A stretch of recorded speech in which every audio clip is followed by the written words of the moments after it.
جمعے کی نماز غریب کا حج ہے، کیا یہ حدیث صحیح ہے؟ میرے علم میں نہیں ہے میرے بھائی، کسی کے پاس ہو تو ریفرنس کے ساتھ بھیج دیں، ہو سکتا ہے میں نے کب دعویٰ کیا کہ ساری دنیا کی ساری حدیثیں میرے علم میں ہر وقت موجود رہتی ہیں، اور یہ کوئی بھی دعویٰ نہیں کر سکتا۔ اگر کسی نے قرآن نہ پڑھا ہو تو وہ موبائل فون پر تلاوت لگا کر اس کو سن کر یاد کر سکتا ہے کیا؟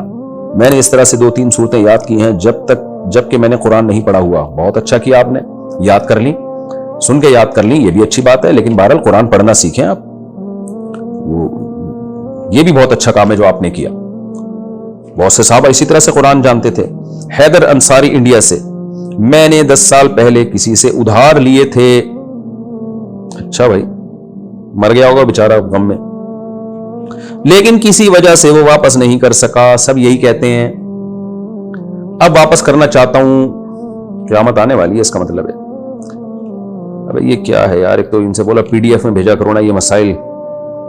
اچھا بھائی، لیکن شرم کی وجہ سے نہیں کر پا رہا۔ سبحان اللہ، ادھار کھاتے ہوئے شرم نہیں آئی، واپس کرتے ہوئے آپ کو شرم آ رہی ہے۔ میں آپ کی عظمت کو 50 دفعہ سلام پیش کرتا ہوں کہ آپ نے 10 سال پہلے ادھار لیے تھے، 10 سال تک ادا کرتے ہوئے آپ کو ذرا بھی، بہت معذرت کے ساتھ بھائی میں نے آپ کا نام لے لیا کیا، استغفر اللہ، مجھے پتا ہوتا کہ آگے یہ شرما شرمی والے مسائل ہیں تو آپ کا نام اناؤنس نہ کرتا۔ بہرحال حیدر بھائی، آپ کو 10 سال تک ادھار واپس کرتے ہوئے شرم نہیں آئی، یعنی ادھار واپس نہ کرتے ہوئے آپ کو ذرا بھی شرم نہیں آئی کہ ایک بندے کا میں نے 10 سال سے پیسہ کھا کے بیٹھا ہوا ہوں، اب واپس کرتے ہوئے آپ کو شرم آ رہی ہے۔ بس میں یہی جواب میں کہوں گا آپ کی شرم کو 21 توپوں کی سلامی، آپ بے شرم بن کے ان کو پیسے دے دیں، یہاں بے شرمی کا ثواب آپ کو بہت زیادہ ملے گا۔ آپ بے شرم بن جائیں، پیسے دے دیں، بولیں یہ بے شرم آدمی تمہیں پیسے دے رہا ہے، تو اس بے شرمی کا ثواب آپ کو بہت ملے گا اس دفعہ۔ شرم ویسے اسلام میں شرم کا ثواب ملتا ہے، بے شرمی کا نہیں ملتا، لیکن اس موقع پہ بے شرمی کا آپ کو ڈبل ثواب ملے گا۔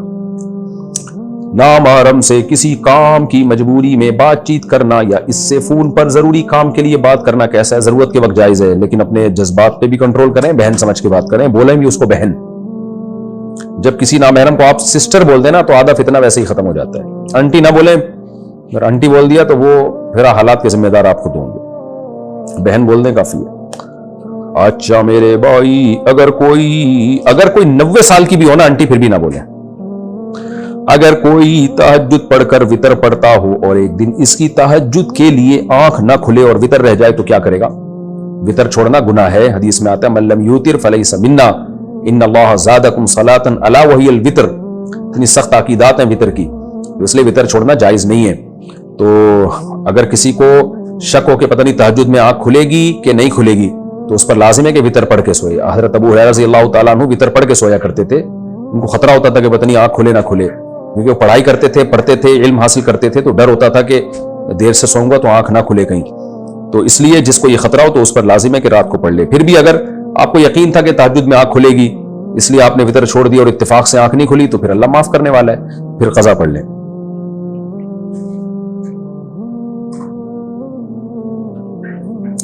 سکھوں کے گردوارے میں جو لنگر ملتا ہے کیا مسلمان اس کو کھا سکتے ہیں؟ دیکھیں، مذہبی رسومات میں کسی کی بھی شرکت جائز نہیں ہے۔ سکھوں کے ساتھ دوستی بھی رکھ سکتے ہیں آپ، یعنی ایک ایز اے انسانیت، جیسے سب سے اچھی طرح سے ملتے ہیں، یعنی یہ دوستی مراد ہے میری، تو ان سے بھی آپ اچھی طرح سے ملیں، گفٹ بھی دیا جا سکتا ہے اگر آپ کے سکھ لوگ دوست ہیں، لیکن مذہبی رسومات میں شرکت جائز نہیں ہے۔ ہاں، گردوارہ میں جانا صرف دیکھنے کے لیے کہ ان کی عبادت کیسے ہوتی ہے، یا ویسے ہی یعنی کوئی معلومات کے لیے اگر آپ جا رہے ہیں، نارمل آدمی کے لیے تو یہ بھی ٹھیک نہیں ہے۔ نارمل سے مراد عام آدمی، یہ نہیں کہ ایب نارمل کے لیے جائز ہے، مطلب یہ کہ عام لوگوں کے لیے، لیکن جن کو کچھ معلومات لینی ہو یا کوئی خاص حکمت ہو تو وہ ایک الگ بات ہے، تو جانا جائز ہے، لیکن ان کی مذہبی رسم میں شرکت کرنے کی اجازت نہیں ہے۔ تو ویسے گھومنے پھرنے اگر آپ چلے جائیں تو کوئی حرج نہیں ہے، لیکن وہاں جا کے لنگر کھانا یا وہاں ان کی کسی مذہبی رسم میں شرکت کرنا یہ ٹھیک نہیں ہے۔ اگر یہ لنگر ان کی مذہبی رسم ہے، اگر لنگر مذہبی رسم نہیں ہے، ویسے ہی لنگر بٹ رہا ہو، کھا لیں، پھر فری پکڑ کی چیز مل رہی ہے تو کھانے میں کیا حرج ہے؟ کیونکہ بعض دفعہ ویسے ہی لنگر بٹ رہا ہوتا ہے نا بھائی، مذہبی، جیسے ہماری مسجد میں بعض دفعہ لنگر بٹ رہا ہوتا ہے، تو وہ لنگر یہ نہیں ہوتا کہ وہ مذہبی رسم کے طور پر کسی نے دیکھا مسجد میں نمازی آئے ہوئے ہیں، چلو میری طرف سے کھانا ہو گیا، تو ایسے ہی اگر گردوارہ لفظ ہے نا یہ گردوارہ، اگر اس میں ویسے ہی لوگ بیٹھے ہوئے ہیں، سکھ لوگ گئے ہوئے ہیں، کسی نے کھانا تقسیم کر دیا اور آپ نے بھی دونے والے کھا لیے، اور مذہبی کوئی رسم نہ ان کی، مذہبی کا مطلب یہ ہے کہ ان کے خاص دن ہیں جن میں عبادت بھی ہوتی ہے اور پھر کھانا بھی ہے، ان کے مذہب کا حصہ ہے، پھر ٹھیک نہیں ہے۔ لیکن ویسے ہی کوئی کہیں کھانا کھا لے جا کے اور کھانا حلال ہو تو جائز ہے، لیکن بہرحال ان چیزوں سے اوائڈ کریں میرے بھائی، بس ویسے ہی سلام دعا رکھیں۔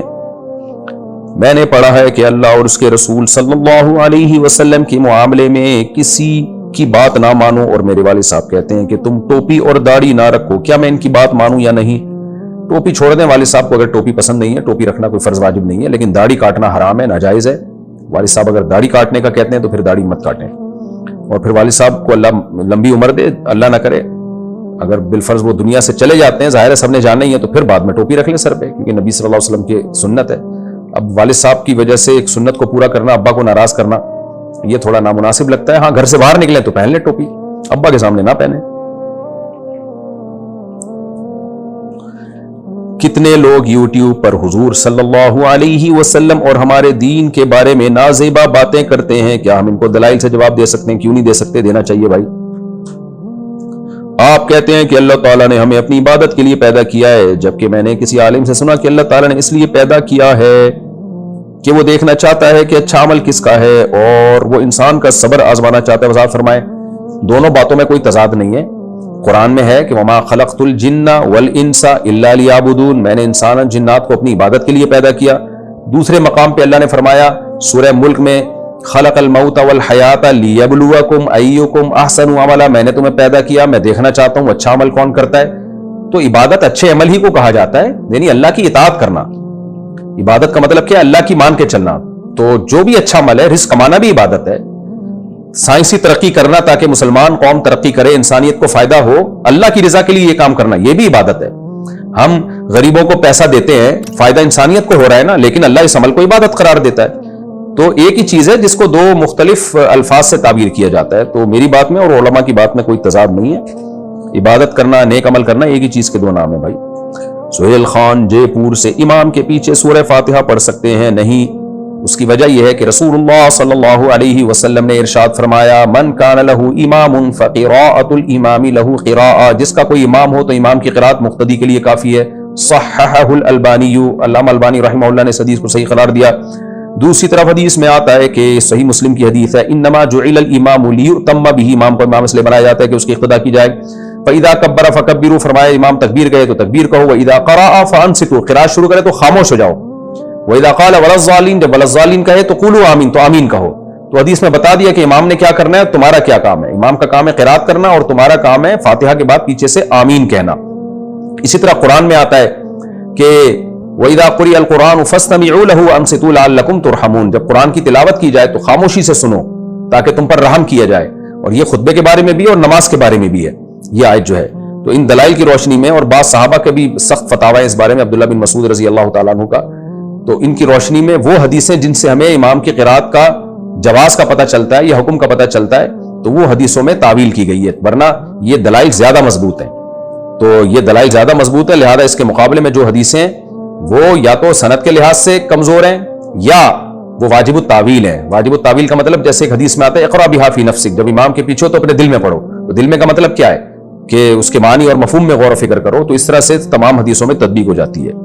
اور یہ جو حدیث ہے لم یقرأ بفاتحۃ الکتاب لا صلاۃ لمن لم یقرأ بفاتحۃ الکتاب، جو فاتحہ نہیں پڑھتا اس کی نماز نہیں ہوتی، تو پوری حدیث یوں ہے من لم یقرأ بفاتحۃ الکتاب فصاعدا، صحیح مسلم میں الفاظ ہیں، جو سورہ فاتحہ نہیں پڑھتا اور آگے تلاوت نہیں کرتا اس کی نماز نہیں ہوتی۔ تو ہم کہتے ہیں امام کے پیچھے آپ تلاوت تو کرتے نہیں ہو، فاتحہ کے بعد تو ویسے بھی آپ خاموش ہوتے ہو۔ تو جو اس حدیث کا مطلب ہے وہ اس حدیث کا بھی مطلب ہے جس میں آتا ہے کہ جو فاتحہ نہیں پڑھتا اس کی نماز نہیں ہوتی۔ تو اس سے پتہ چلتا ہے کہ فاتحہ نہیں پڑھنے کا مطلب جو امام کے پیچھے ہے حکمن اس نے فاتحہ پڑھ لی ہے، تو امام کی قرات مقتدی کے لیے کافی ہے۔ مطلب یہ جب امام نے پڑھ لیا تو مقتدی کو بھی یہی سمجھا جائے گا اس نے پڑھ لی ہے۔ تو ان دلائل کی روشنی میں اس کو ہم جائز نہیں سمجھتے۔ اب جب یہ میں دلائل دیتا ہوں تو لوگ کہتے ہیں ایکچولی یہ حنفی ہے نا اس لیے ایسی باتیں کر رہے ہیں، تو پھر ایکچولی آپ اہل حدیث ہیں اس لیے آپ ویسی باتیں کر رہے ہیں۔ پھر تو کوئی اسلام کے دلائل دے تو ایکچولی یہ مسلم ہے تو اس لیے اسلام کے دلائل دے رہے ہیں، اور جو ایتھیسٹ ہے ہم اس کو کہیں ایکچولی یہ چونکہ ایتھیسٹ ہے اس لیے خدا کی نفی کے دلائل دے رہا ہے، پھر تو کسی کی کوئی بات سنی نہیں جائے گی میرے بھائی۔ تو یہ کہنا کہ یہ حنفی ہیں یہ شافعی ہیں، دلائل سے میں بات کر رہا ہوں، میں کیا ہوں وہ تو میں جانتا ہوں، کس فقہ کو میں حنفی بھی اگر ہوں تو اس لیے ہوں کہ دلائل کی دنیا میں امام حنیفہ کا جو فقہ ہے وہ شورائی فقہ تھا اور وہ بہت مضبوط فقہ ہے، وہ اکیلے امام ابو حنیفہ کی رائے کو فقہ حنفی نہیں کہا جاتا۔ بہرحال اگر کوئی اس رائے کے علاوہ دوسری رائے کو فالو کرتا ہے تو وہ جانے اللہ جانے، لیکن یہ جو ہمارے ہاں شدت پسندی والا راستہ ہے نا، یہ سمجھتے ہیں کہ بس ہم ہی قرآن حدیث جانتے ہیں باقی تو سارے گھاس کھا رہے ہیں، یہ سوچ کو بدلنے کی ضرورت ہے۔